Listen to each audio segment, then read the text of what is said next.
Well, this is an honor to finish off my Good Company Correspondence segments with an incredible guest. Now, I've known about her even before she stepped into this role as president and CEO of Compassion Canada.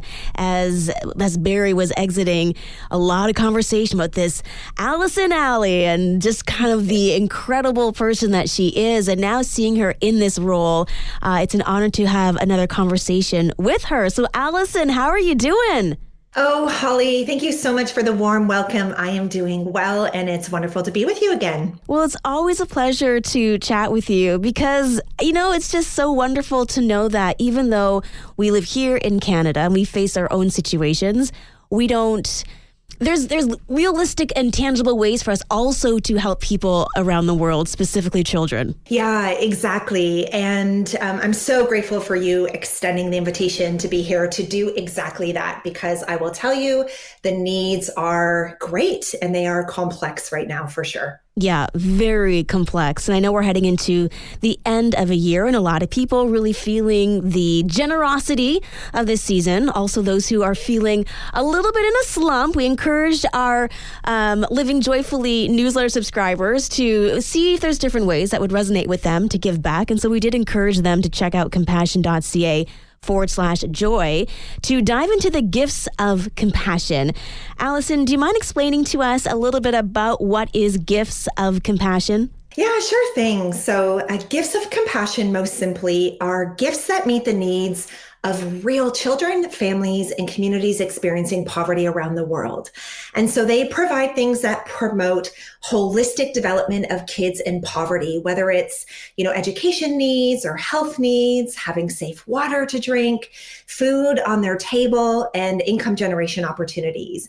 And so these gifts range from, $10, $50, all the way up to a few $1,000s. And so ultimately at the holidays and the Christmas season, we're encouraging people to add impact to their Christmas shopping. Instead of buying things that sometimes tend to collect dust on a shelf, why not give a meaningful gift that we know will leave a lasting impact? Yes, and almost creating a new legacy and sometimes a cycle breaker kind of moment for these families. Oh, for sure. It's amazing how one opportunity that may not have been there before can make the world of a difference. We know there's a lot of ways that we can support people, and it can feel a little overwhelming. Like, where do we start? So I think my question is, what are some of those most urgent needs that children in poverty around the world are facing and that are top of mind for you, so we can kind of focus in on the areas that we want to give? I would quickly highlight three things. The first would be education. So one of the things that we saw during the pandemic and the ripple effect of the pandemic was educational setbacks, we would call them. Okay. So kids who weren't able to attend school, who fell behind, and dropout rates, actually, particularly with girls.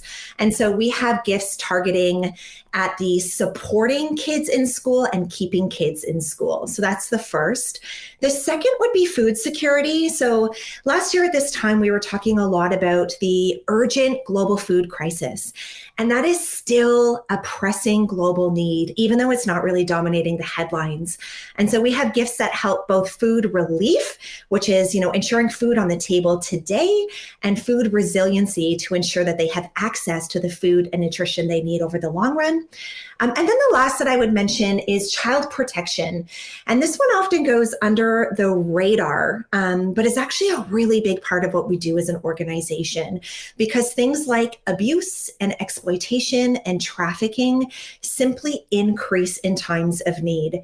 And so we offer all kinds of child protection work and workshops to ensure that we prevent these things before they happen. That's amazing. I love the preventative approach, because I just feel like it's so much easier to heal from the possibility of it happening than, this has now actually happened to you.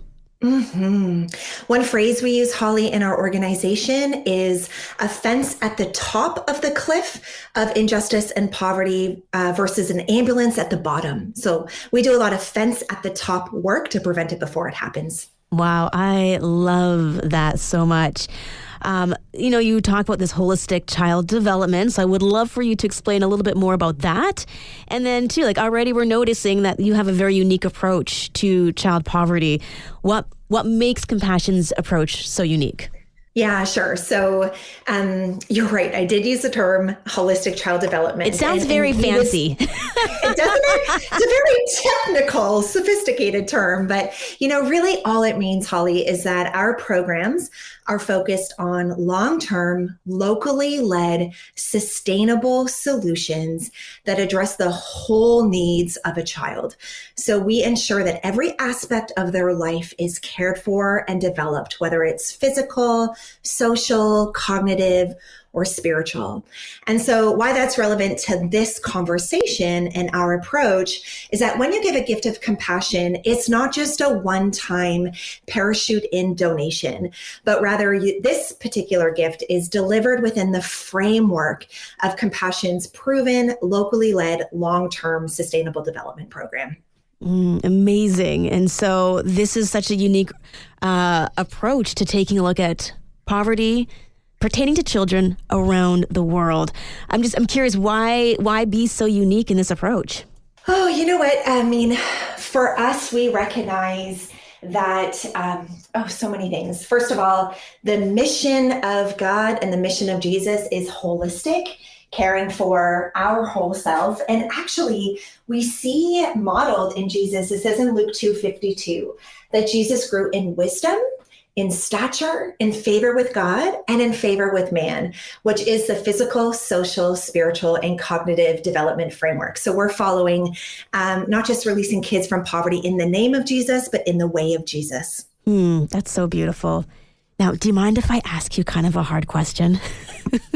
Yeah, I'm here for it, for sure. Amazing. Okay, because I know some people might be listening, myself included, and I'm a big fan of Compassion Canada.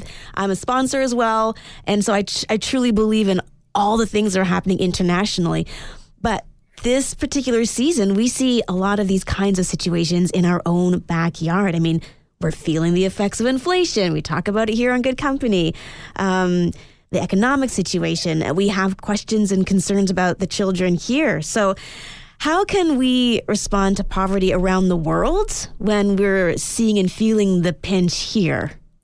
Yeah, that is an incredibly important and timely question. And I'm glad you asked it because we sit in this reality a lot, not just as leaders of this organization or as staff of the organization, but as citizens and humans and neighbors, right, who see and experience this need in our own backyard. And so I would just underscore and acknowledge that, yeah, the need is substantial in so many countries around the world, Canada included. And we actually just did some research with Angus Reid, and it said that 79% of Canadians would describe 2024 already as stressful in light of economic realities. And so what I would share sensitively, but I would share this, is that if we are feeling it here in Canada, then we know that people living in extreme poverty in places in the world or in communities around the world where there's less safety nets and less social supports, it means that they're feeling it even more. And that's not to diminish the impact on Canadians, because that is real and true, and God calls us to respond to the needs of our local neighbors. But it's simply to say that on the global scale, those living in extreme poverty, often on less than $2 US a day, are seeing the magnitude effects and the implication in ways that we're simply not, the average Canadian is not. So what we love about Gifts of Compassion is that it's versatile. We know that some people are simply not able to give. And of course, we understand and respect that.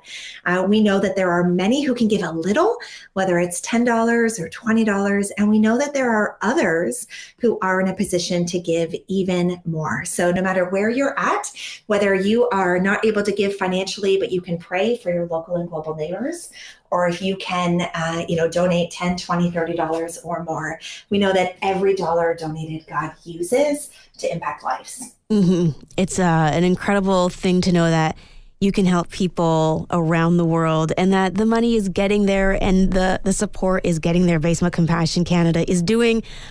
Giving also can help cure the blues. We talk about that in our newsletter, Living Joyfully. So if you've received it, the link for compassion.ca/joy is right there.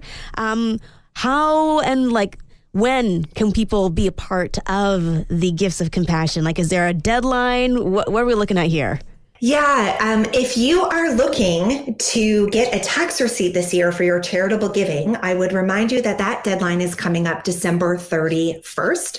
So you will want to respond more quickly around that deadline. But you can also give any time now and in the season ahead as we enter the new year at compassion.ca/joy.